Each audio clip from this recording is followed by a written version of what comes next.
Monsieur Vigouroux, mettre en place une communauté hospitalière territoriale, c'est pourquoi? Ça apporte quoi?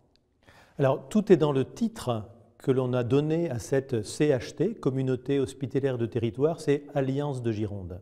Il s'agit sur un territoire qui se trouve être le département, de rassembler les forces des hôpitaux publics, et on est 10 dans le département de la Gironde, pour coordonner la prise en charge des patients, organiser la gradation des soins, voir quel hôpital prend le patient en charge à quel moment de son parcours, et souvent nous avons des parcours longs pour certaines pathologies en particulier.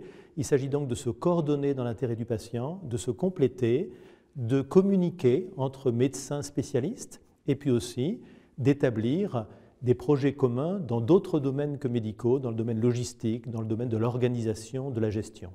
Mutualisation des savoirs, des expertises, des plateaux techniques? Mutualisation des savoirs, des expertises, des plateaux techniques, et qui dit plateau technique dit certes blocs opératoires, mais ça, c'est pas facile de les mettre en commun véritablement, mais c'est le plateau de biologie. Il faut que les établissements publics de Gironde, spontanément tous, ce qui est le cas dans la plupart des cas aujourd'hui, se tournent vers les laboratoires ultra spécialisés et vers les compétences du CHU en matière de biologie pour le recours, pas forcément pour la routine, mais pour le retour. C'est vrai aussi pour l'imagerie. Nous avons des plateaux d'imagerie sophistiqués, avec surtout, pour les servir immédiatement, des compétences pointues.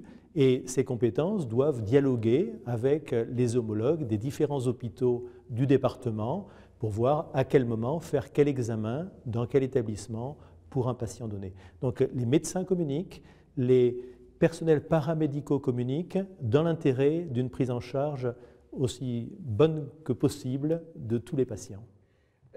Monsieur, est-ce que cette mise en place de cette communauté, ça va endiguer les déserts médicaux en milieu rural, par exemple? Un des avantages d'une CHT, et des CHT se réalisent sur l'ensemble du territoire français, c'est justement de veiller à ce qu'à chaque fois que la prise en charge peut, en toute compétence, en toute sécurité, se faire au plus près du lieu d'habitation des patients, la prise en charge s'y fasse. C'est en complémentarité que le patient peut être amené à se déplacer, ou bien, encore plus intéressant, que nos médecins viennent du CHU vers les patients. Si on veut prendre un exemple, on a ce qu'on appelle des postes partagés, pour lesquels d'ailleurs l'État, à travers l'Agence régionale de santé, participe au financement pour l'ordre de la moitié.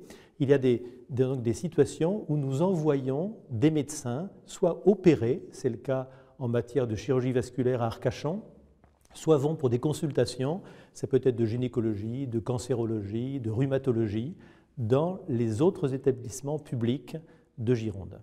Et ça va être pérennisé? C'est bien l'objectif. Si on fait ce projet qui est à la fois médical et de gestion, ce n'est pas pour l'année, c'est pour les années qui viennent.